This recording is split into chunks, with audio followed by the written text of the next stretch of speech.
Hello everyone, in today's video, I will show you how to use Iriun Webcam with Google Meet.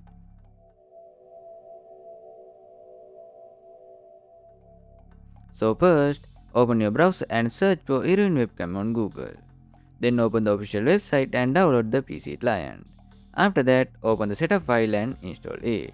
If you want multiple webcams, you can choose it during the installation.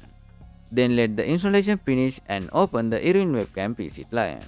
So now you can see that my phone camera is connected successfully. This works because my PC and phone are connected to the same Wi-Fi network. Then minimize the Iriun Webcam PC client and open your browser. After that, go to Google Meet and create a new meeting or join an existing one.